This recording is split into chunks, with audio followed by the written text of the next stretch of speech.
All right, Islam Moors, peace to everybody that's here. I want to welcome everybody. Thank you for coming here to Moors in America. First and foremost, before we get started, I want to rise, give the highest praise to the Most High, our Creator, our Father, God, Allah. We always extend honors to our divine prophet, Noble Drew Ali, for bringing us our divine creed and nationality. I want to go ahead and just extend high honors to everything Asiatic, everything Moorish. Well, let's say everything positive coming from the Moors, coming from the Asiatics out there, coming from all the light bringers out there. And I want to extend honors to you, faithful light bringers watching right now. Okay? Good afternoon, everybody listening to the True Living Light Bringer Moors in America. As always, I'm your brother, Lloyd Douglas, also known as Sharif Ali. Here on Moors in America, we are always uncovering and bringing glorious light, shining the light on all issues pertinent to the Moorish American paradigm, because that's what we do here on Moors in America. So everybody, if you're not subscribed yet, hit the subscribe button. Go on and like the page on Facebook. We need to get the subscribers up on Instagram too. So get on Instagram, follow Moors in America on Instagram and Twitter. And hopefully everybody's having an amazing afternoon. Today we're going to be speaking with our brother, Dr. Fuller. He's an educator. He's an expert. He's a professional on the topic of education. So this is going to be a great discussion. Really had a great discussion, Bill, with this brother just the other day, and this is going to be great. So I want you guys to please, if you wouldn't mind, share this on your favorite social media platform. Bring all your friends, bring all your family in here. We're going to expand further on this topic. You don't want to miss it. So grab your popcorn, relax, share this, in other words, grab a friend. Without further ado, here we go.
All right. Once again, want to thank you all for attending today's broadcast. Before we bring on Dr. Fuller, I just want to go over his background a little bit, just so that he doesn't have to go and explain all of this stuff and speak about himself. Let me go ahead and do that for him. So this brother has an extensive background in education. He's taught at various levels, including but not limited to high school. He's taught at the collegiate level, or is presently teaching at the collegiate level, as well as high school. Served in administration for education, as well as teaching students of various ages. Brother's also been an assistant principal. This brother has been in education for several decades. All right. And this is definitely someone that we can listen to and learn, and listen to some of his strategies regarding this topic. Brother also has been in special education as far as being an IEP case manager, which many of us, myself included, have children who have benefited from this process, right?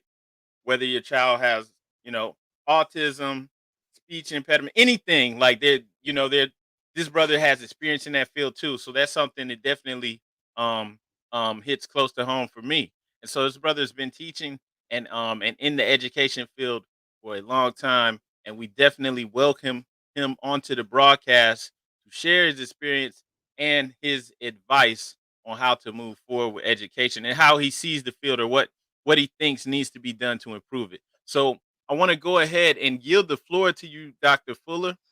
Please, I welcome you on here. I'm grateful that you reached out to me and that we're able to speak here on this day. And brother, I want to thank you again for the work that you've been doing, and thank you for coming on here to speak with us today. Please let us know a little bit about yourself, brother. Islam, brother. Salam alaikum. Uh, you know, all the pleasantries and the universal greetings that we can give to the family. Peace to my Christian family. Um, Shalom to the Hebrew Israelites, all the brothers out there. Peace to the gods for the 5 percenters and all that. But a little bit about me. I've been an educator, kind of got called into it. I was a communications major in undergrad at Bowie State University, which is really, it's kind of funny because Bowie State is, probably the premier teachers college in the state of Maryland, even more so than University of Maryland College Park. But I wasn't an education major. I wanted to go on the radio and television. But my fiance, I had a professor there, Dr. Thomas, and also Dr. Hughes, who was my advisor there at Bowie State. I had a fiance, and we were dating, and we were not necessarily following the protocols as far as courtship, and we were engaged, and she got pregnant, and I had a baby. My son was a month old when I walked across the stage. So as opposed to go to Tallahassee or Charleston or some small city to try to make it as a producer, I didn't want to take her from her mother, so um, I took a job as a substitute teacher, and I'd been a lifeguard for a long time, so I had that gift with the kids. But the first day I got there, I was working with a young man. They asked me to work with a little boy who's in first grade. I'm gonna say his name. I'm not gonna spell his name. It was Desmond, and he was in the first grade. He was very sick mentally. He was cussing. He was running out to school. He was trying to stab people with scissors, whatever. They said, look, stick with Desmond. And within, 3 months, the brother had completely made a turnaround. I talked to his mom off the record about, you need to get him some help, get him some medication. Praise Allah. Um, you know, you need to, I talked to his dad, like, look, y'all need to stop all this fussing. Yeah, she took it for child support, but so what? Like, to still your child. And Desmond made a huge turnaround. I had a older lady, actually a Jewish lady. I forget her name now, but she was the counselor at the school, and and I wasn't supposed to be doing this because I wasn't really trained in doing it. But she taught me how to do the restraint and the safely do restraint, safely do seclusion, and all that kind of stuff. So um, fast forward a couple years, I got into the resident teacher program because I had the degree, and they basically paid for me to do my master's at Notre Dame of Maryland University. Great experience, very different from Bowie State University. First time that I actually had to really be, at least in the college level, be in the classroom with Caucasians, which was different. I mean, I was rah, rah, rah, Black Panther, 5% NOI, all that. And, I had to learn the actual science of teaching as opposed to the ideology. And that process was, very enlightening. These skills are universal. It doesn't matter whether you white, black, yellow, green, Muslim, Christian, Moorish, Hindu, whatever. There's a science to education that you know goes across the spectrum, and those basic sciences are old as they were in ancient Egypt, they were in Arabia, they were in China, you know, they were in Europe. That's where we kind of get our modern education from. We have progressive education, Dewey, and all that. But so I stuck with it, and what I learned from both my doctoral program, which was at a Christian university, and Notre Dame of Maryland, which was a Catholic university, is that this is a calling. This is not something that you do because you want summers off. Not something you do because you know. um, you like you like your federal holidays, or you want spring break, or you want a week at Christmas. You do this because you're gonna get this is like in Islam we say barakat, blessings in the hereafter, and that's Islam, I, kind of I don't mean to cut you off. Hold your train of thought, but yeah, you're building the future. You're planting seeds. right. So definitely, I feel what you're saying, and please continue, brother. Yeah, so now, when I got into the doctoral program, you know, it what really wasn't. It's something I always wanted to do. I have a good mentor of mine. I'm a member of Groove I Groove Social Fellowship Incorporated, and I had a mentor, a couple of them. Dr. Hughes was one of them, but one in particular that told me something that really stuck with me. His name was Dr. John Word, and he told me, he said, if you don't get your doctorate, then you dropped out. You didn't finish. So I knew probably at about 2 years after I got out of undergrad that I was going to finish my doctorate. So I went to Liberty, and of course everybody told me not to go. It's Trump University, and they're gonna Bible thump you, and they're gonna burn a cross on your lawn or whatever. But it was a great experience, man. I mean, great program. Um, you know, Having grown up in the church, the biblical integration was a lot easier for me because I was a student of the Bible from a young age. But the perspective that this is a calling, and you're taking your faith into the classroom. You're not necessarily you don't have to exclude that to be an effective educator, and that's kind of the prevailing consensus that we hear, that religion doesn't have anything, religion or faith is not welcome in the classroom. um I'm not evangelizing. I'm not telling kids, okay, you take your shahada, or get your nationality, or write you know write your savior's letter. I'm telling kids, you know, the way I tell them is, a good book once said, Uriah, I'm on the meeting. I'm in the meeting. But make a long story short, the the perspective I got from my education was very helpful. And I wish, I hope that in the near future, in my children's lifetime, that we have universities that are Islamically focused, or at least more so than what they are. But it's a good experience. So I'll say this, just a little bit about my research. I said a lot, but a little bit about my research. I focus really on culturally responsive education, behavior management, and really addressing the needs of boys, but specifically Black boys, but boys in general, in education. As a special educator, 90% of my students are boys, and I would say about 70% of them are Black boys, even in a diverse um, a diverse school system. So we could talk a little bit about that. I know you read some of my writings and everything, so whatever questions you have, we can kind of focus it in on what your interests are, and how you wanna address it. All right, Islam. So let's go back to what you just said about the special education system. Mentioning that you said 70% of the students are boys, and then that they're mostly Asiatic males. Yeah, yeah, mostly. So um yes.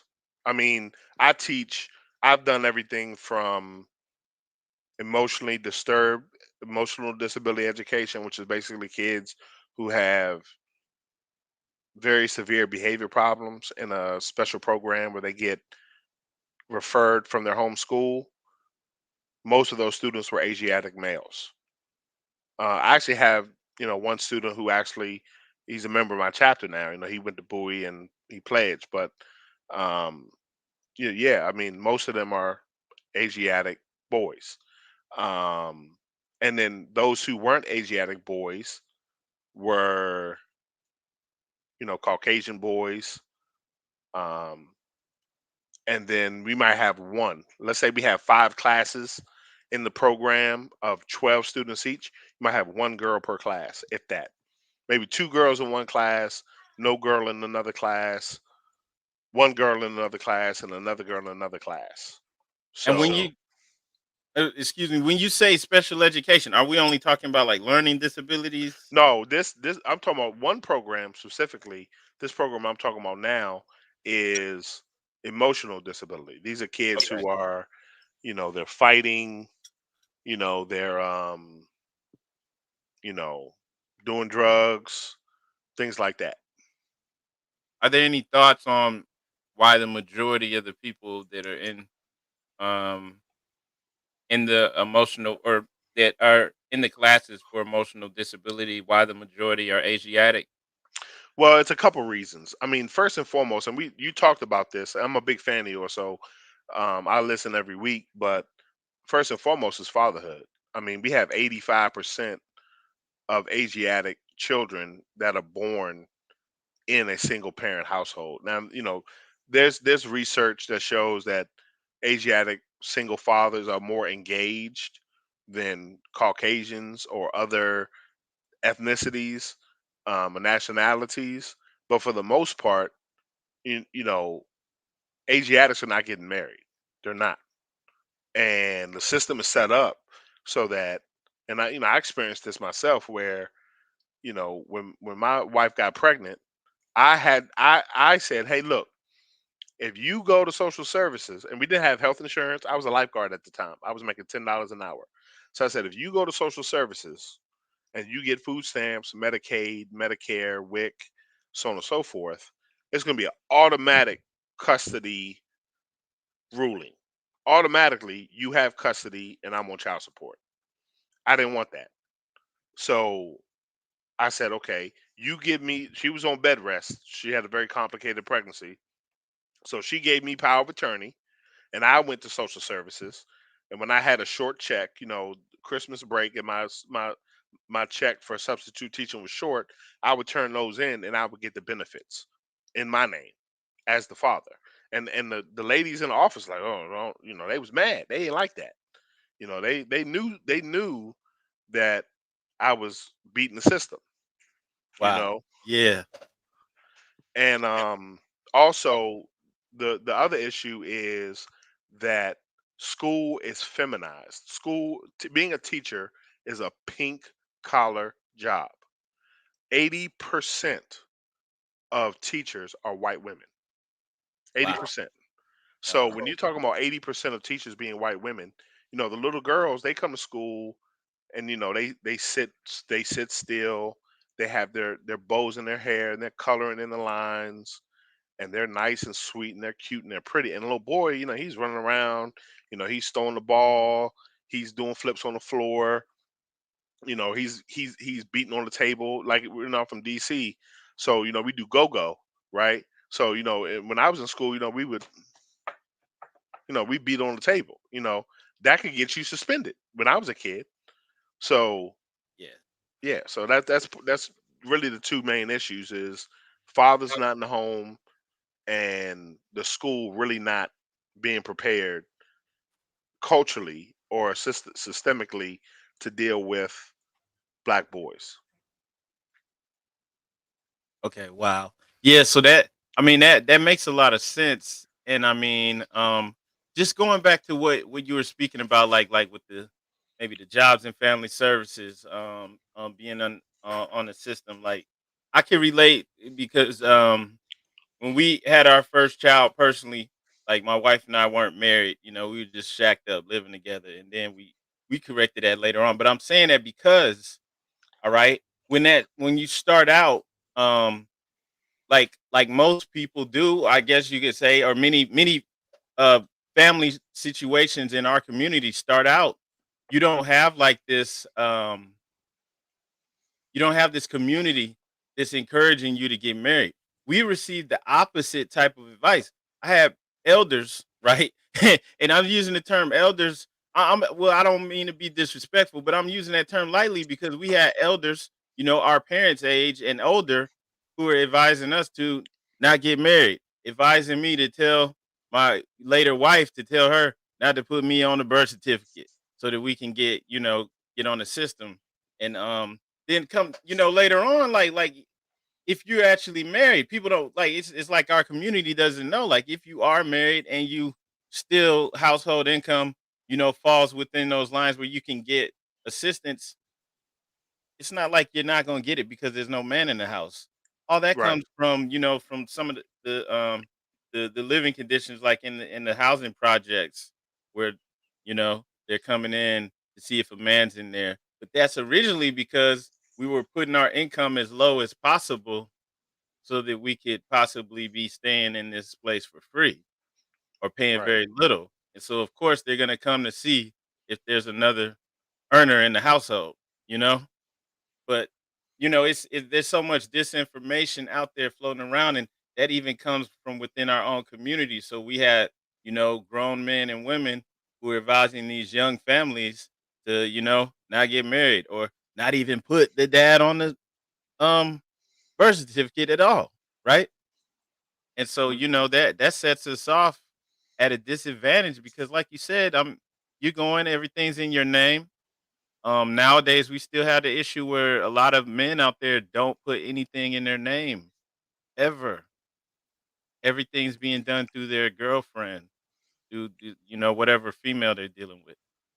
mhm. And And what is that telling the children? so let me give you an example. This is a generational example that I can give that's really particular to my family, right? My dad is my biggest hero. You know what I'm saying? I mean, my dad, um, he made sure I had a belt on, you know, um, took me, not just me, but my cousins, took us fishing, took us camping, made sure we went to church on Sunday. Um, made took swimming lessons. I never had to look for my dad. He never took a vacation without me, right? Paid the mortgage. His phrase is pay the mortgage and buy the bed because when she get mad at you, she can't put you out, and when she's mad at you, she can't send you to the couch because that's your bed, right? Yeah, yeah. He says this all the time. Any man in my family would he's told this story to. But looking at his life in particular, my grandfather had 18 kids. He had his first wife. He had 7 kids with her, and the whole time he had my grandmother. They had 11 babies, and because the system would not allow her to stay in public housing or keep her benefits or keep her housing with the children, he couldn't come around. He couldn't come around. They eventually got married, later in life. My dad was like 25 or 30 when they got married. He's one of the oldest. But, a lot of my aunts and uncles, because of the burden that this system put on them, they got given away to family members and foster parents and things like that. So it wasn't until my father got back from Vietnam that all of these brothers and sisters that he saw given away got reunited. And a lot of people, my family now is like 500 of us, right? It's a lot of us because it's 11 just from my grandmother, 11 kids. And my aunt Judy, God rest her soul, radiallahu anhum, she just passed away. She had 12 kids. My aunt Manira, she's 76 or 77. She had 11 kids. My aunt Denise had 10 kids. So it's a lot of us. And you know, um, what we have seen is that having Uncle Butch, as they call my dad, having Uncle Greg or Saeed, my Uncle Saeed, having those male figures present, like kicking us in the tail, right? Jacking us up. My cousin Jr., one of my close cousins, his father died when he was like 3 or 4, and my father, picked him up at the funerals like I got you. And to this day, my brother, really Jr., my cousin, is like, I talk to him more than I talk to my own siblings. You know what I'm saying? So what you find is that generational trauma is not an excuse. I just had a conversation about this podcast with my dad the other night. He made the decision at 15 to 16 that he was going to be a better father than what his father was. And when I got my wife pregnant, and my wife, her parents are still married. My parents been married 55 years. Her parents have been married 40 years, and there was no question in anybody's mind what was going to happen Praise Allah. when when she got pregnant. It was like, yeah, the baby gonna have a name.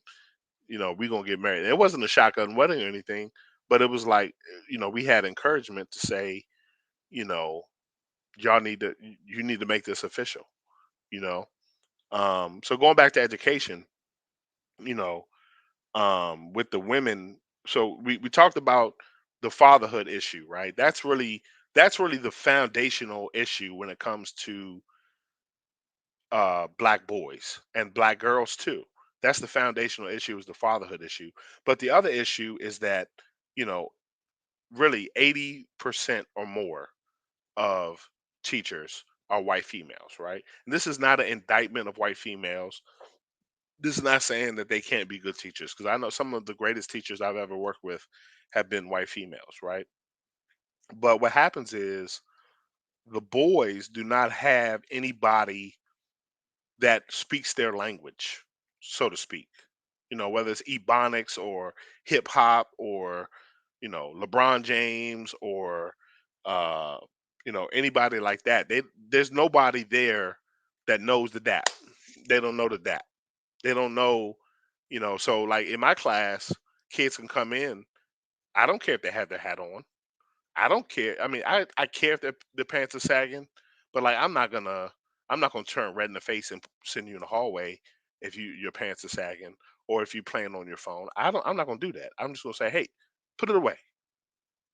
Put it away right now. Put it away. And I just say that just like that, and it's an immediate compliance, because I'm speaking their language. But the kids don't have that. Only 2% of teachers are black men, maybe 1% if you really count the attrition rate, because most black men, and I've seen this throughout my career, they don't survive. They don't survive the evaluation process. They don't survive the hate that they get, not just from white women, but really the sisters are really hard on the brothers. The sisters are hard. The sisters are very, very, very hard on black male teachers. I mean, they were hard on me. I mean, I had some real nasty things said to me as a new teacher by some Asiatic sisters that really didn't want me there, because they saw the magnetism I had with these boys. And then the other piece is that a lot of teachers, Asiatic male teachers, do not have, the background. We don't have a pipeline. Like me, I learned teaching. Luckily, I had a good master's program. But let's say you're a career switcher and you're a new teacher, and you're just taking the classes at the community college and you're getting certified. You don't necessarily have the educational background. You weren't necessarily the greatest student in school. You weren't necessarily, an academic deciding to go into education. So Yeah, I could just looking at back through my own experience, the only Asiatic teachers, I guess you could say, they were male. I never had any, but in the school system, like middle school, high school, and all of that, didn't even see any in elementary. The ones in high school were coaches. right, So they weren't really teaching. They might be over study hall or PE. So yeah, we didn't see that. And I didn't have an Asiatic man as a teacher until college. It was a brother that was teaching calculus. And it's funny because I'm just keep it real. I couldn't pass calculus. I took it once at the university, and I took it in summer school from this brother, and boom, you know, I didn't just pass it. I did well. I finally understood it, but I didn't have an Asiatic man teaching until college, and I grew up in Memphis, Tennessee, where there's a lot of Asiatic people. The principals all in all fields, and still didn't have any Asiatic men, teaching math or science or English, any of that. right. Well, even to this day, just the last day of school, I work at a high school here in Northern Virginia, and I had one of my colleagues. Now I've been working at this school for 6 years, right? Um, and I had one of the colleagues come up to me, Caucasian brother. He was like, "Hey, can I turn my key into you?" I'm like, "What are you talking about?" He's like, "You security, right?" I was like, "No, I'm not security." Now, mind you, I've been working at this school nonstop for 6 years, right? I've done Yeah. Muslim Student Association. I've done International Night.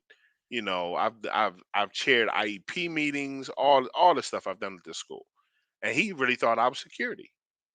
And that's really the culture that has developed in school where black men are in the building and they have an impact. Yeah. You have security. At our school, we have three security guards. All of them are black men, and they do a bang up job. I mean, these guys can they know where the weed at. They know where the who got beat up. They can find the videos of the fight. They can do all that. The janitor, the head custodian, he's a black male. But for the most part, it might be out of 50 teachers, it might be two of us that are actually in the classroom. Um, and that's even better. We have a sister. We have a sister. One of the assistant principals there, who hired me. She was over special education, and she hired me. And so, she's done some work in the departments that she's been over and hiring black men. But really, like I said, a lot of them didn't survive. A lot of them didn't make it. They quit. They got hated on, or they didn't get a good evaluation, or whatever, and they don't make it through the process. So that's the other piece. So the first piece is the fatherhood piece. The second piece is that we do not have Asiatic men leading classrooms. Now, the ones that do survive, most of them go into administration. Most of them do. I mean, it's just mathematically, it doesn't make sense. I did it a little different way. I have kids. My parents are older, so working from 4:30 to 8:30 at night is not going to work for me. But um, I had to go to school. I had to get my doctorate. I had to teach college. I had to work. I had to do tutoring, teach GED classes in order to make it financially feasible for me to stay in the classroom. Most Asiatic men that are in education, they get their masters in administration, they go into administration, and then you kind of lose that one-to-one dynamic that you would have them being in the classroom and me knowing their name and me talking to them every day and communicating with their parents. Because by the time they get to administrator, they already in trouble. If the administrator know your name already, you about to get suspended. Yeah. So, you know, um, and the last thing I'll say about that piece is that, here in the DMV, I was in Prince George's County for a long time. We had a school board member. I think he just finished his term, by the name of Curtis Valentine. Shout out to Curtis Valentine, brother Victorious. Um, he's now a business owner in Prince George's County. He owns a holistic smoothie shop. Um, Albert Lewis, who's the principal of Largo High School, they basically came together and they founded a program called Real Men Teach. And I did my thesis on this program and actually brought it to my school where I was in Prince George's County. And we basically, he's got branding, and I'll send you the link so you can add it to the video. But he's got branding that is copyrighted with the hashtag Real Men Teach, and he's got book bags, hoodies, the whole nine, where he's advertising Real Men Teach, and what we're trying to do is recruit and retain men, but especially Asiatic men and Hispanic men and Asian men to come in the classroom and be teachers. And this program, when I did my thesis on it, was an actual project. And what I did was, we gave all the teachers a whistle, all the male teachers a whistle, and posted them throughout the school. We gave them, wristbands that said "Real Men Teach," and we basically just empowered them to really be the men the priests and the kings in that house, in that household of the middle school that I was at, to really, empower them to really step up and make a difference. And this program was amazing, the impact that it made on the school and the impact that it makes all throughout the country. So he's got partnerships with the National Fellowship of Black and Latino Educators. Um, and he used his platform, as a professor at University of Maryland, and as a school board member, to really push this program. And it made a huge impact. And but the problem is that in a district like Prince George's County, it's a lot easier to do because it's a predominantly Asiatic district. Where I'm at now, it's not necessarily as easy to do because you have institutional barriers to that kind of program. Islam. Yeah, I understand that. And thank you, brother, for sharing like some plans of action, that because we don't want to just state the problem, you know. So gratitude, appreciate it when you send those links. We'll have that in the video description for people who want to follow up on that. And just to add to what you were speaking about, it doesn't really make sense as a society for us to have schools where you have boys and girls in there and just the majority of the teachers are female, right? And that's not knocking, anybody because their gender that teaches. It doesn't make sense. I could see if we had schools for boys and then schools for girls, and then maybe the school for girls only has like 5 male teachers out of 30 or however many, right? And then maybe in the school for boys, it has less female teachers than men. But it doesn't make sense because the majority is, well, in regards to public school, it doesn't really make sense. So we have boys and girls in school, in class together, learning together. So it seems like we would want to have more balance in there, to have men teaching English and women teaching English, teaching all of the different classes, on the curriculum because it seems like we're just getting it from one perspective and that's not setting us up to succeed as a society as a whole, regardless of ethnic background. Yeah, and the other piece of that is, there's another dynamic with this where high schools and to some extent middle schools do a lot better being able to recruit and retain men of any demographic. At my high school, here in Virginia, we have a pretty good number of men. You know, um, we've physics teachers, uh, technology teachers, architecture drafting, special ed teachers. We have a pretty good mix because, like you said, you bring in that coaching aspect. A lot of the men in the building, they're teachers, but they also coach softball. Like our technology specialist coaches softball. One of the history teachers coaches wrestling. One of the history teachers is the football coach. You have that athletics piece that kind of brings men into the fold. But at the elementary level, and especially pre-K through third grade, it's no men down there. And if you're a man teaching kindergarten, people are wondering about you. And I don't want to knock anybody in there, whatever, but there people who kind of wonder about you. Either you might got two left shoes, or you might have another agenda that of what you want to do to these little kids. They really going to question and have some uncomfortability with you working with kids that small. So I was in the master's program with a guy, tall, big, tall white guy, tattoos, earring noses, everything like that, who's a kindergarten teacher. I mean, the kids loved this guy, but they gave him such a hard time. I mean, the parents loved him. Wow. Um, Yeah.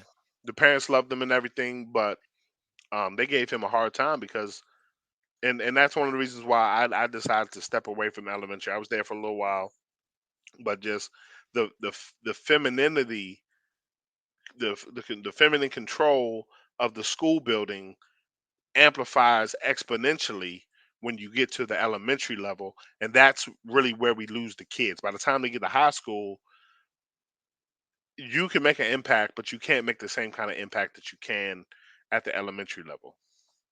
Yeah, and just going back to that Just from from a societal perspective, that doesn't make sense because once again, it's not like the genders are split up at elementary. Everybody's in there together. So it would make more sense for the staff to reflect that. To have that balance, that masculine and feminine balance with the teachers that are actually interacting with the students. Yeah. Now I want to show you guys something. The other piece that kind of focus on. If you mind, if I want to present a video, just from one of the scholars that I'm very that was a huge impact to me during my matriculation in grad school. His name is Hey, go ahead. His name is Jawanza Kinjufu, and see if we can find it. His name is Jawanza Kinjufu, and he did this video. This is something they shared on social media. Do I need to share sound on here, or is the sound automatically shared? It might have to go through your speakers. Okay. All right. Let's You see. might have to just turn it up so that we can hear it. Let me know if you can hear it. There were a million Can black you hear Yeah, that? yeah, we can hear it. Okay. So so this is just a snippet. I have a couple videos. I don't want to bore people, kind of regurgitating what this brother said because we have our own perspective. But this is something that the next piece we have the fatherhood, we have the feminine nature uh of the school culture, and then the third piece is really what black Asiatic boys want to do with themselves and what they're taught as far as where they want to go when they get out of school, what their goals are. So let's take a look at this, and then let's see what people think about this. there were a million black boys last year that wanted to play in the NBA. Of that million, only 400,000 will even make it to play high school ball. Of that 400,000, only 4,000 will be able to make it to play college ball. Of that 4,000, only 35 will make it to the NBA. Of that 35, only 7 start. And the average life in the NBA is 4 years. So the real problem is we have a million brothers looking for 7 full-time jobs the last 4 years. And yet last year we had 100,000 jobs available to be a computer programmer, an engineer, or a doctor, and only 1,000 brothers qualified.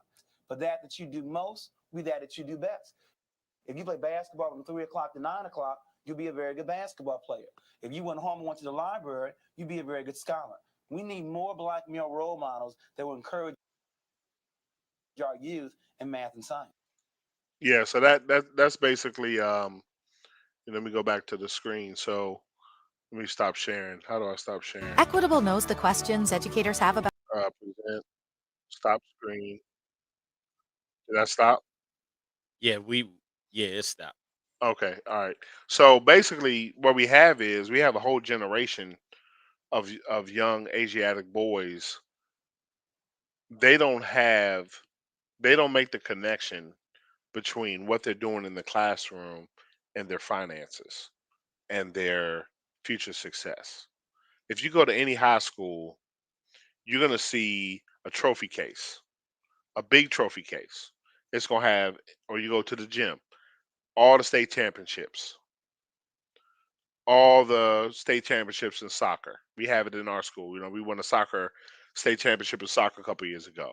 Big thing. Everybody came to the game. The TV cameras were there. Football on Friday nights. They have football games out here in our county. Most counties in Virginia, Friday night lights. Everybody comes to the game. They got the hot dogs and the hamburgers. There's a big trophy case with all the stamp championships and the regional championships and so on and so forth. And there's no real focus on academics. No focus. Nobody. There's no trophy case for the valedictorians. There's no trophy case for the honor roll or for you know some schools do better. They'll post the kids who got into college or post the kids who were in the military, things like that. But for the most part, the activities director, he's the man. He's the one who activities director, the football coach, the athletes. These are your stars, and it translates into who the kids idolize especially young black boys, they idolize LeBron James. They idolize Michael Jordan. They idolize Kobe Bryant. They idolize, uh, you know, John Morant. I yeah, just had to John throw Morant. somebody Yeah, from Memphis. Yeah. John Morant. So, basically, and then if it's not a basketball player or a football player, then it's a rapper. Yeah. Entertainment. It's entertainment. And if it's not entertainment, then it's a YouTube influencer. Like my wife, they watch this guy, Corey Kenshin. He's like a YouTuber and he's, playing. I mean, really, literally, they're just literally on the screen playing a game, making funny noises and got 1 million views, right? Yeah. And kids are like, oh, I can do this, you know. I can play the game and make money, Uh-huh. and they don't realize like you have a platform, you're streaming, you have subscribers, 50,000 subscribers or so. Like this is hard work, right? Yeah. And Yeah. you're not Don't gonna just get rich happen. doing it right away. Maybe it'll happen if you really catch it rich, but the same paradigm of a million a million boys trying to be in the NBA and only seven getting there. It's the Yeah. same when it comes to YouTube, and they don't look at, the boys are not looking at, engineering, which is $200,000 by the time they're 50 a year, or education, right? a Yeah. hundred thousand dollars by the time they're 40, or medical doctor or lawyer. They're not looking at any of these avenues because they don't have the examples of those people in those avenues. Now that's not to say there are not millions of Asiatic men that are in those fields, but the problem is that we don't have those million of Asiatic men available for the young Asiatic boys to see them. Islam. Yeah, I hear you on that. And it's we take part in that a lot. 'Cause I've seen parents with little children, like 8, 9 years old, and they're already pushing for their child to go pro. So it the only way I think for us to do something about that, is to have a collective that's actively promoting the things that we need to build and maintain society. The engineers, the mathematics, the science, the technology, um, the construction, all of these things that are practical that we actually need, because um, if we don't do that, if we don't actively, push that, we're just gonna have the same situation we have now. Like there's an overabundance of people that make beats and rap and um that have graduated high school and that haven't pursued any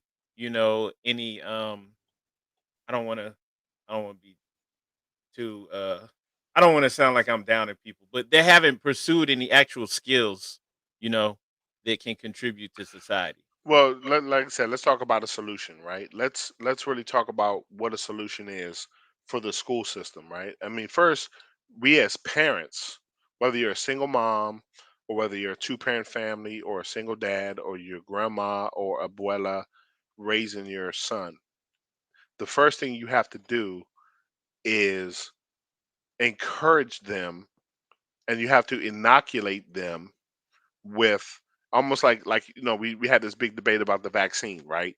The vaccine for this uh diluted goal setting is actually telling explicitly and modeling for your children that there is something out there for you to do, that Allah has called you to do and uniquely equipped for you to do, right? Me, I'm a teacher, right? My brother, my little brother is a soldier. He's in the United States Army, right? He's a captain in the army. My older brother is a defense intelligence agency agent, right? He does investigations for background checks, right? My older brother, he's able, if he's talking to you and you lying, he can smell, he can sniff you out. Like when we were kids, you lie to him, said, "No, I didn't take your Perry Ellis shirt," and nah, you lying. He knew that, he had that skill. So we Yeah. have to encourage that in our kids and really find out what are they good at, and I need to encourage them to do that. The second piece is we need more Asiatic men and Hispanic men in the classroom to model for our boys that there there is there is a way to be successful without being a rapper or ball player. And I give you a perfect example. I'm gonna let you kind of chime in. But my son had a teacher. We talked about this yesterday. My son had a teacher, Mr. Smallwood, and when he was in the fourth grade. And Mr. Smallwood, he was a young guy, but he came in. He was dressed to the nines every day, and he was a math teacher, and he basically just you know, loved those kids. He was an example for them. He helped them work out their fights, helped them navigate the boyfriend girlfriend thing. He had a big library of books to encourage them to read and all this other kind of stuff. And the impact that Mr. Smallwood made on my son at that critical juncture in fourth grade was that my son either could have went the way of the dodo or he could have went the way of the scholar. And because of Mr. Smallwood, he went the way of the scholar. So that's really it's a three prong. We have to tell them, we have to model it in our homes. We have to find out what they're really good at and foster that. If it's athletics, it needs to be athletics, but we need to foster other things in athletics along with that. And then the third piece is getting more men in the classroom to really model success for young Asiatic boys. Amen. Yes, and even if someone is inclined in athletics, we still need to to stress the other things that surround the athletes that actually are able to do that for a living, because they find out is when once they get these contracts that their money's going off to this agent, it's going off to this CPA, it's going off to several CPAs, The all of these IRS. different people. Yeah, you know and so it's like, well, we need to put ourselves in those positions as well, you know and that also doesn't just limit you to sports, you know but yeah, definitely, I think the youth have to see it more than anything.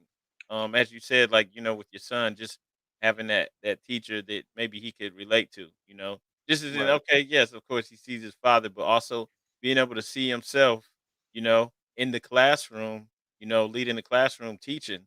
And that's something that, I think, at the end of the day, it comes back to it.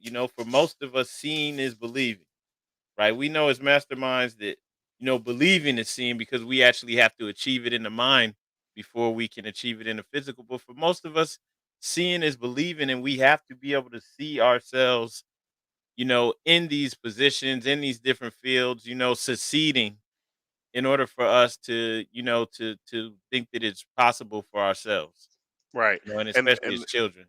the last piece that I want to really touch on, because I don't know what kind of time we have, but the last piece I want to touch on is really changing the way curriculums are developed in school districts.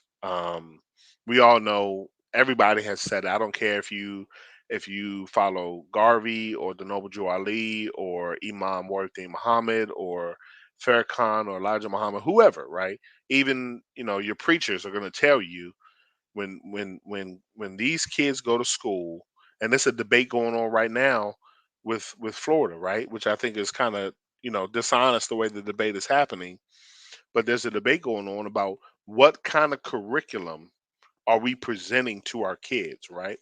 So I did a paper on culturally responsive curriculum. There was a whole class where we had to come up with a project, and the project I did uh, basically focused on the model that I've seen by a scholar by the name of Jordan. Um, and Jordan in 2019 did a study of the Navajo Nation. And basically, what they did, they needed engineers because they had a lot of land, and they didn't have the infrastructure that they needed. So they needed engineers to build the infrastructure, like the wells, the bridges, the roads. And basically, what they did is they bought all of the stakeholders into alignment in the Navajo Nation. They had the elders, they had the religious leaders, the parents, the students, um, the tribal leaders, all come together and say, what do we want to teach these young men and women?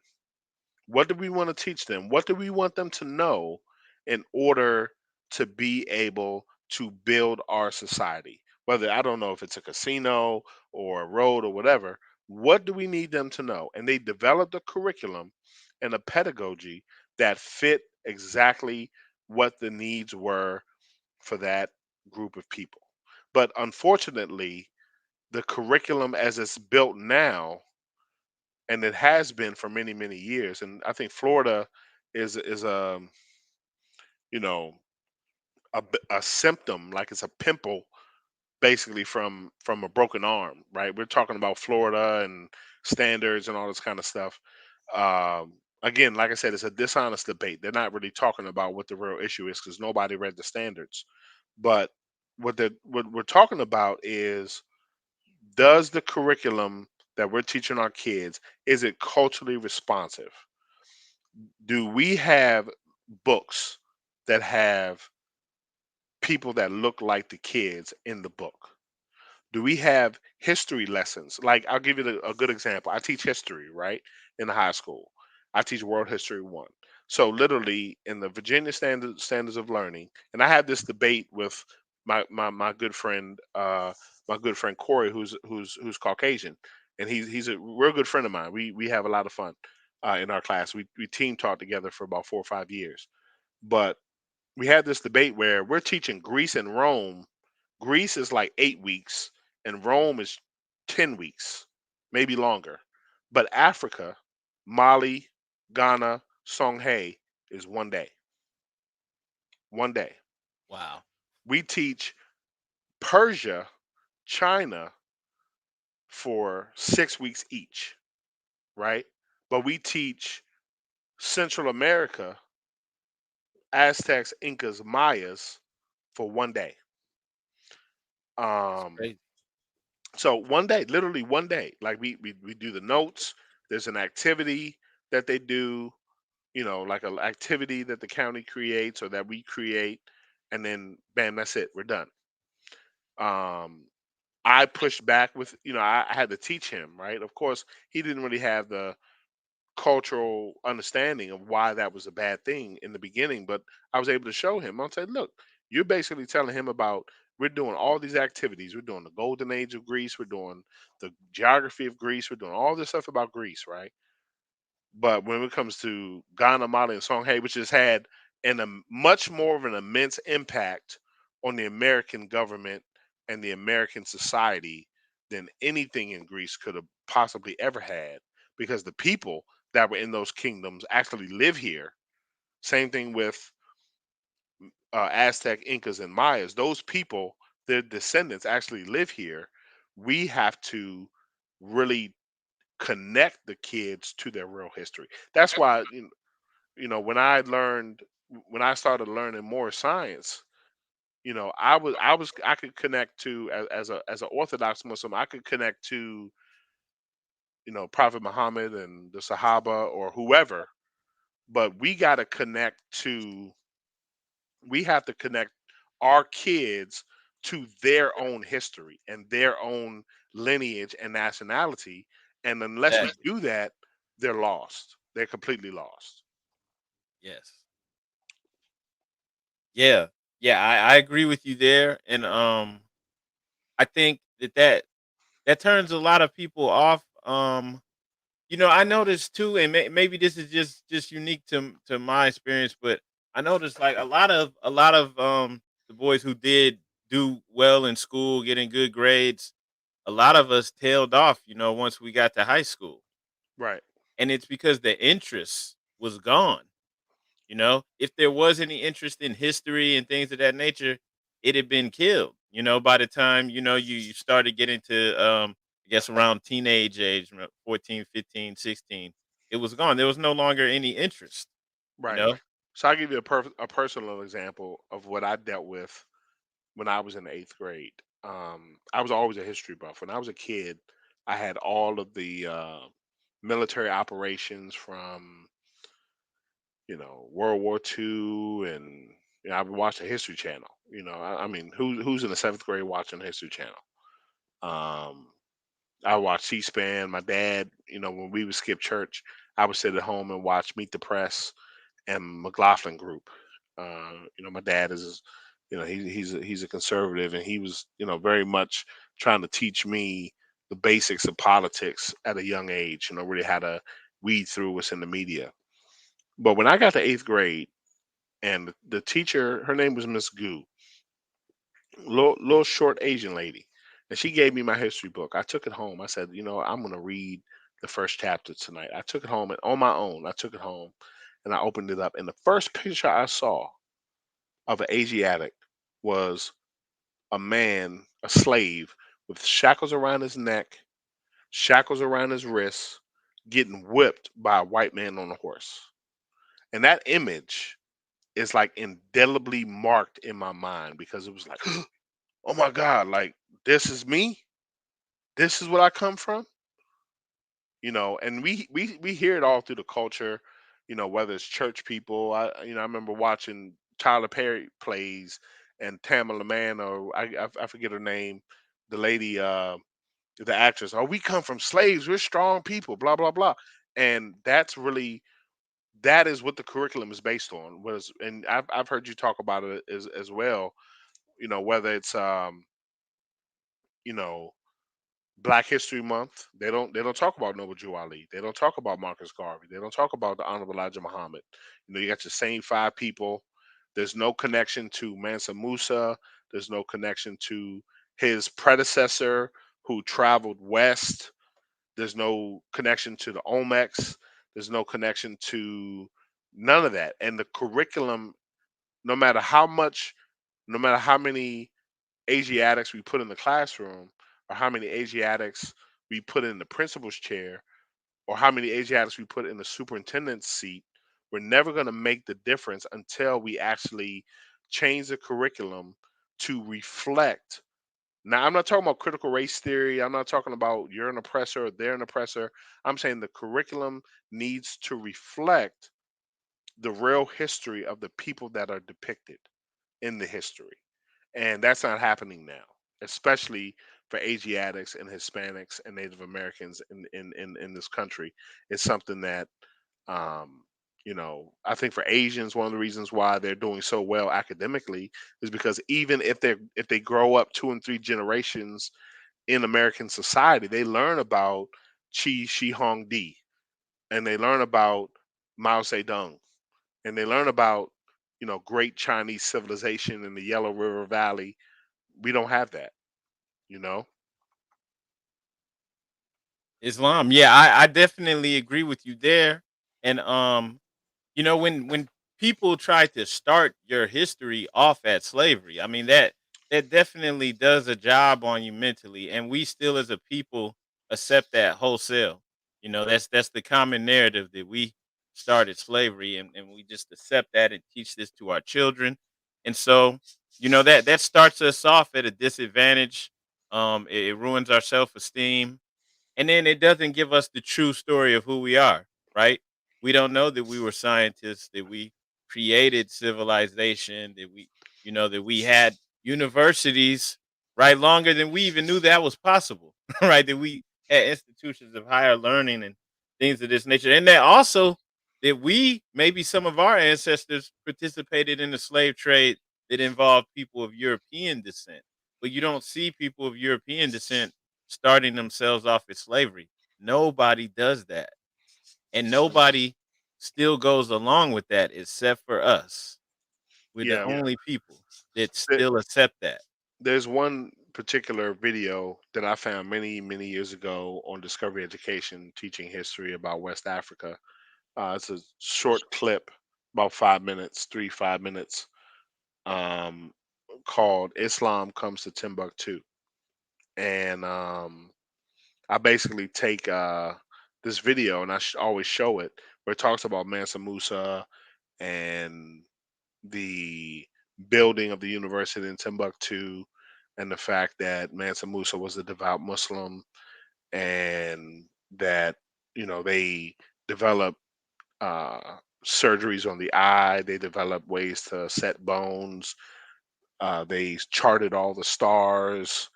They had running water. All these other kind of things. And those people are what the Europeans called the Moors, right? I mean, they're kind of connected to your platform. That's who they were talking about when they said the Moors years ago, right? Yeah. So Timbuktu and uh, that university and that city is a testament to they developed the zero and the Arabic numeral system. Our basic understanding of mathematics and algebra was based in West Africa, right? Um, and this is not you know Arabizing, as some will try to say we're doing, or Arabizing Black history or whatever. But the history of West Africa is recorded in Arabic. That's how the history is recorded. All the chiefs, and maybe they were nominally called Muslims or Muslims, they still had some animist practices, but for the most part, society was a Muslim society. And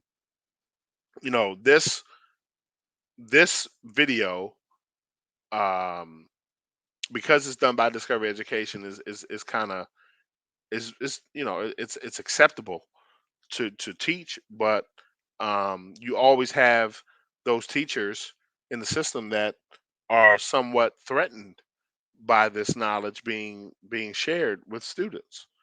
And another piece I'll say, just to connect back to some discussions you've had on your platform about the quote unquote Native Americans or the Moors who lived here in the United States. We had a teacher at our school that she left now. She went to a different school, but she was a history teacher, one of the few Black history teachers in the department, and she talked a lot about Asiatics here in America are the descendants of the Asiatics who were already here. Not all of us came from Africa, and they ran her out. I mean, literally, like she had to leave the school.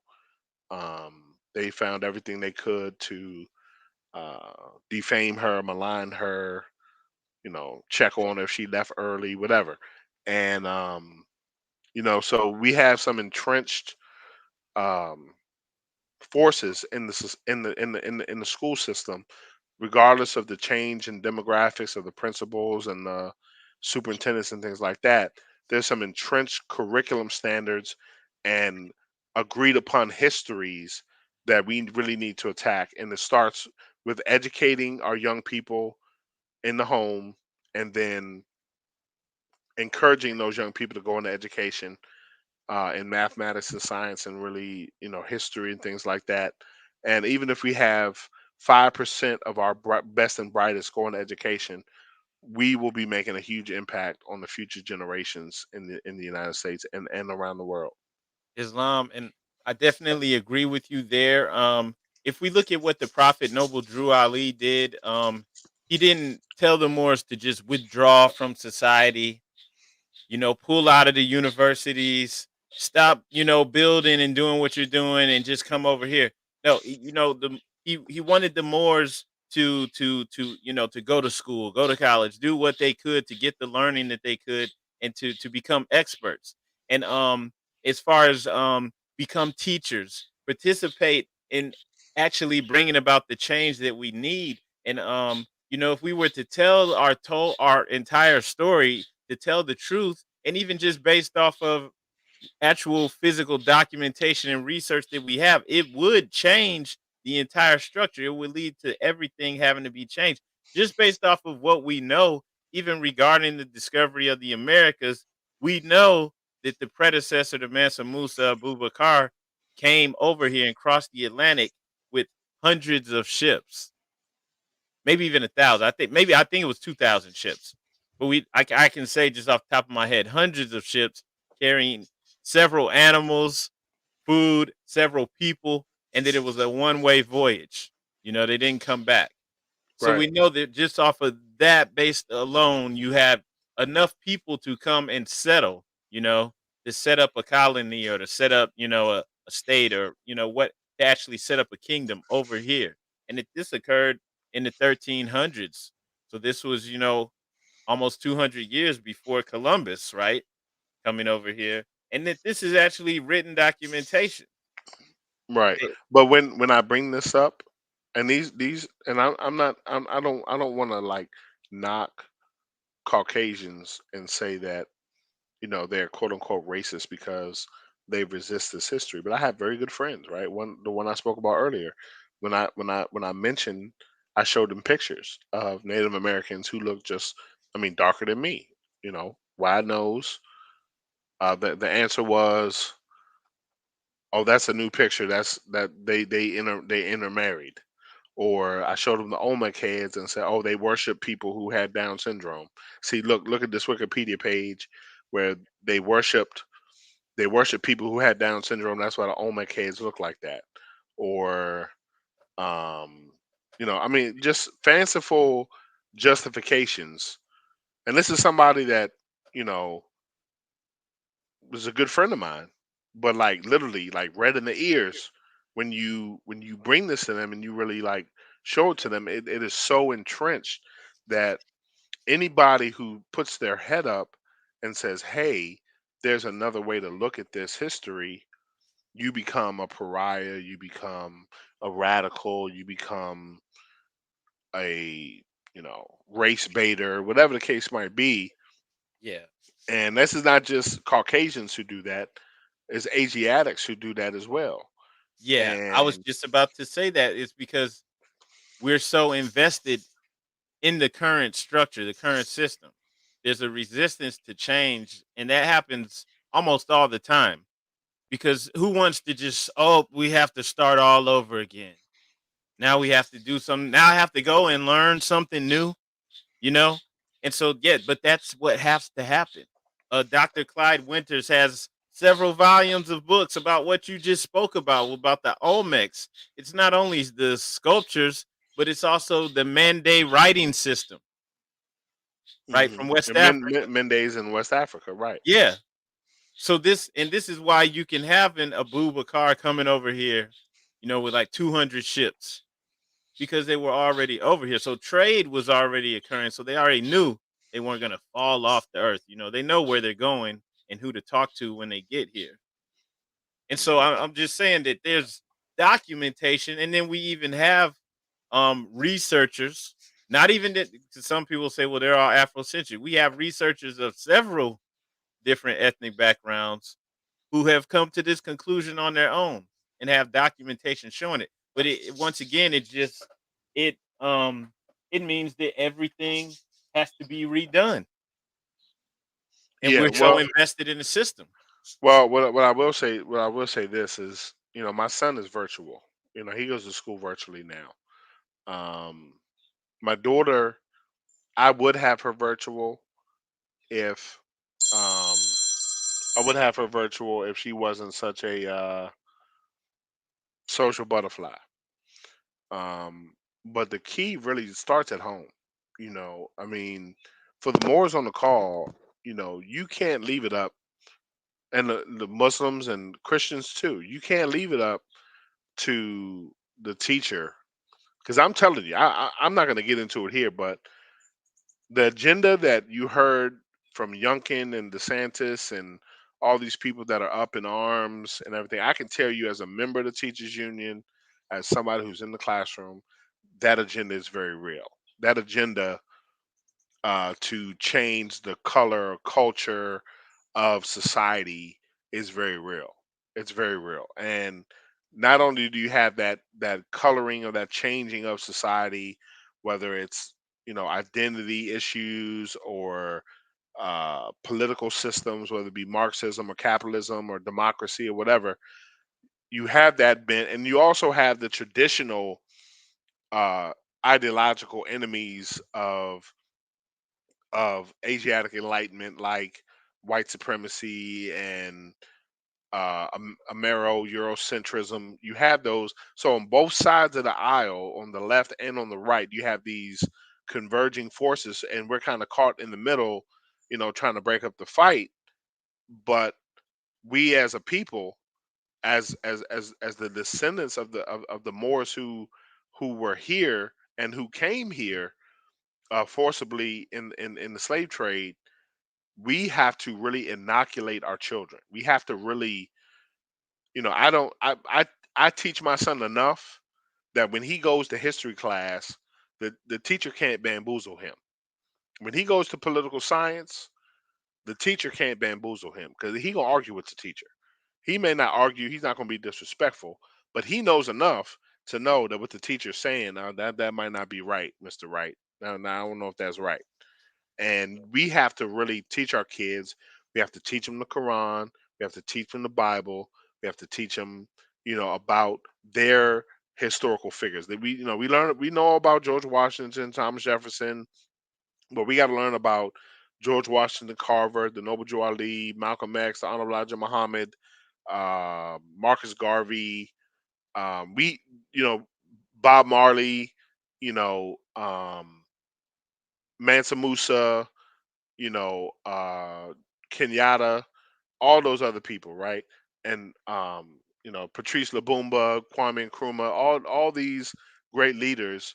Our kid, they don't know nothing about that. You ask most kids, what did Martin Luther King say at "I Have a Dream" speech, and they don't even know what they're talking about. That's even something that's modern history, fairly modern, fairly mainstream history. They have no idea what the speech says. They don't know, and that's because the parents are not teaching them. Yes, yes, I agree with you there. And at the end of the day, that's the only way we can change society is if we internalize it and practice this every day. We have to teach the children. We can't. Yeah, I agree with you. We can't put that off on anyone else. It always comes back to us and what we're doing in the home. hmm Yeah.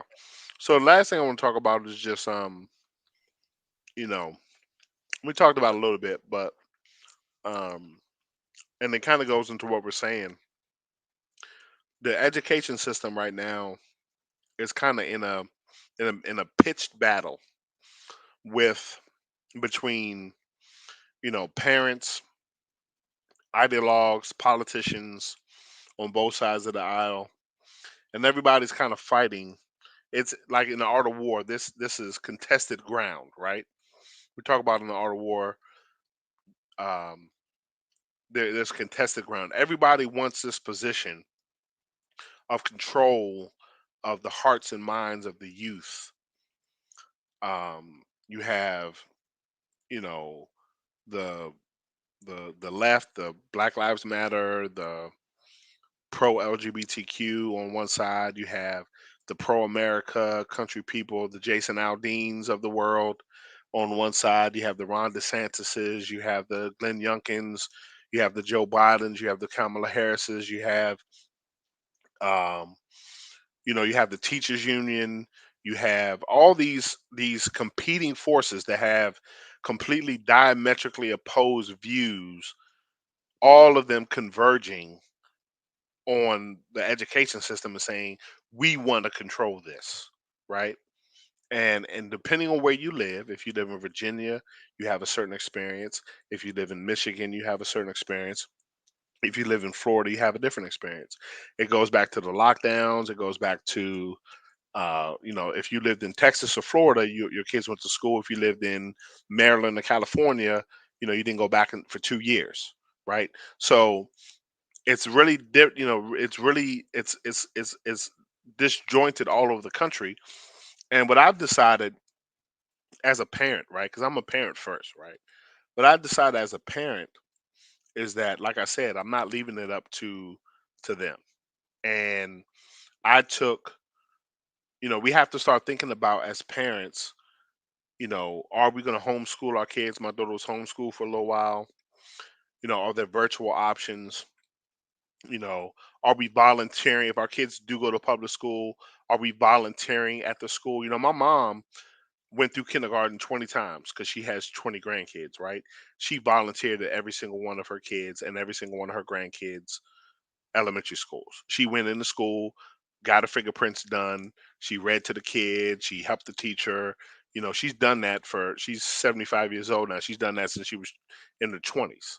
So are you volunteering at the school? Are you going to the back to school night? Are you donating donuts to the teachers? Are you doing those things where you're taking the control? Because the scientist doesn't get to pick what happens with your child. I don't care if he's the governor.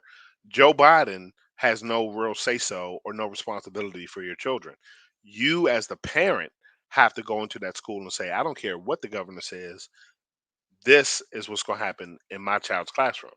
And that really, at the end of the day, to button all this up, that is exactly the key to success in education, is that we have parents, whether they're divorced, they're married, they're Muslim, they're Christian, or whatever.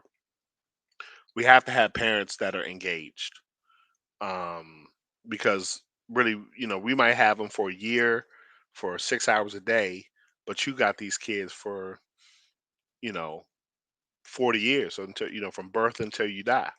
So, getting the parents, and I encourage all the Moors on the call, um, all the parents that are listening, you got to get engaged. You got to go get fingerprinted, go on the field trips. Look. If you're not happy with what you're seeing, think about transferring to a private school if you can afford that. Somewhere, once one hook or crook, you have to take your power back as a parent. Islam. And just to add on to what you're saying, we can't be withdrawn from society. We have to participate at the town council or city council meetings.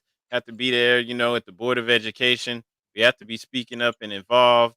Um, or it's that's our reality. We have to start from where we're at. I mean, maybe in a perfect world we would have our own society, but even if we did, we still have to participate because we would Mhm. be the ones having to do all the work or it wouldn't get done. And so we live Right. in this society with people from all these various backgrounds. We have to participate. I agree with you on that. We can't even really complain if we're not doing anything, to be known, to be seen, to be a part of the community, and to let our voice then be heard.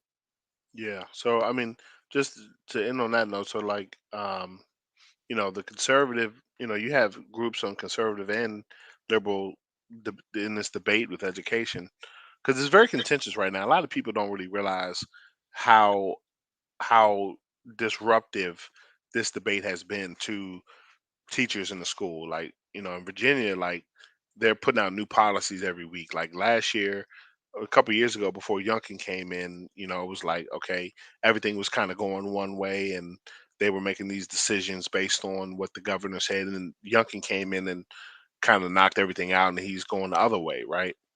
But you know, liberals and conservatives, you have Moms of Liberty, they're running for school board, they're raising money. You have, ACLU or whoever else on the left, raising money, going to the school board, getting elected to town council and city council. How many of us are doing that? Like you said, how many of us, here in our county, we have a board chair who's a Muslim. He's not Asiatic. I mean, he's Asiatic in the sense that, he's out of skin, but he's not indigenous to America, but he's a Muslim. And, he ran for school board, he got elected, and, he's kicking ass and taking numbers, and they don't like it.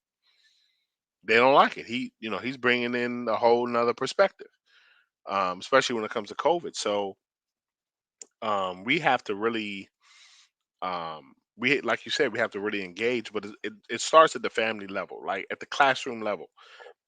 The first time, me as a teacher, I'm a teacher in the classroom. I'm going to reach out to parents on a fairly regular basis. But if the first time I hear from you as a teacher is when little Johnny has an F, I already know you got it backwards. I can't deal with you. I can't. If the first time I hear from you, Johnny came to school with new Jordans and the new iPhone 14, and he's got Prada this and Gucci that, and he got the Xbox mobile, a Switch or whatever in his book bag, and he's been failing all year. Now he's about to fail for the year, and now you want to have a meeting? Nah. So that's really and it's mostly us that's doing that. The Caucasian and the Asian parents, you give a kid a 79 or something, and you're getting an email, and they're going to the counselor, and they're calling the principal and calling the school board on you. The Asiatic parents, I don't I don't usually hear from them. They don't complain. They don't. Um, they're not really engaged. And if we did that more on a more regular basis, I think our outcomes would be a lot different. Islam, I hear you. And unless you have anything else you'd like to say, I say let's go ahead and end on that note. I mean, it falls back on us, you know. So some of us, or all of us, really have to examine ourselves and how we conduct in our households and raising our children. Because at Yeah, the end of the day, that's what it all comes back to. You know, right. So I'm there's I'm no one gonna else we could put it on. I'm gonna I don't know if I could put in the chat right here. I'm gonna put brother let me see here. I don't know how to do it, but I'll send you the links for brother Curtis Valentine's website, Roman Teach. They're doing a lot of great work there in Prince George's County. And me and him have been pinging back and forth trying to get him out here in Prince William, and in Northern Virginia. But I encourage all the brothers on the call, if you're interested in education, if you're if you're good with kids, especially if you have you don't have any felonies or crimes of moral turpitude and things like that. I encourage all the brothers to go in education. Something that you're not going to get rich, but I encourage all the brothers on the call, all the brothers. We need you. We need you guys to get involved. We need you to step up and first be the father that Allah called you to be, but second, take that same fatherhood ethic and take care of these kids in the street, because your son or daughter, that's who they're going to be marrying, that's who um they're going to be around. So if you have an impact on that, then you're making your society better for your own children. So I encourage all the brothers to think about a career in education. It's been very more than blessings for me. I've had the opportunity to change and do things for more money, and I wouldn't do it, because it's a reward that you really can't describe in words or in dollars. So I encourage all the brothers to look in education, and thank you for having me. Islamism, and peace all the more. Peace, love, and light. All right, gratitude. Thank you for coming on, brother. I appreciate you. We're gonna have your links in the description so everybody could go to what was discussed in here, and we'll have that in the description in just a few minutes. And on that note, let's go ahead. I appreciate you. I'm sure we'll have you back on here again, brother. Appreciate you. Islam, brother. All right, peace.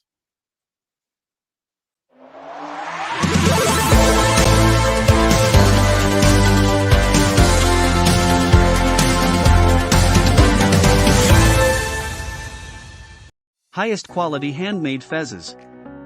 Crafted fez with the finest wool, complete with tassel and leather sweatband. Wear the national headdress of Moorish Americans with pride and respect.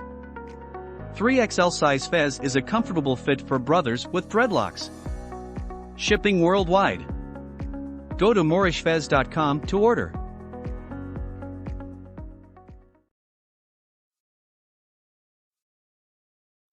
Every day, billions of searches are conducted online, therefore it is critical that your company stands out to the small percentage of clients who are essential to your business. Our team of local digital marketing consultants and SEO experts is eager to help your company achieve its goals through a consultative approach, top Google rankings, and collaboration with industry experts. Here at Adept Marketing Solutions, we stand for integrity, dedication, ingenuity, and results. We know how to navigate the ever-changing digital landscape and what brands must do to succeed. Visit our website to see what we can do to help you reach your goals.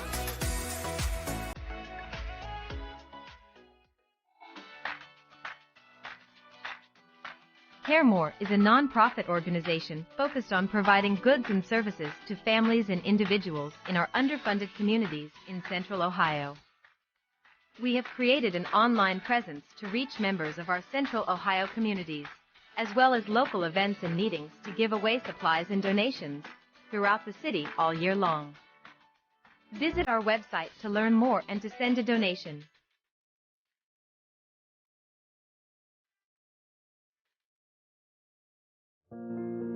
Don't let your history start at slavery. Join with Moorish Science Temple, a lawfully chartered Islamic organization, and proclaim your nationality while helping us uplift fallen humanity. Founded by American prophet Noble Drew Ali and consistently promoted plans for the betterment of humankind. We are located in Columbus, Ohio. Visit our website www.moorishamericans.com and follow us on social media.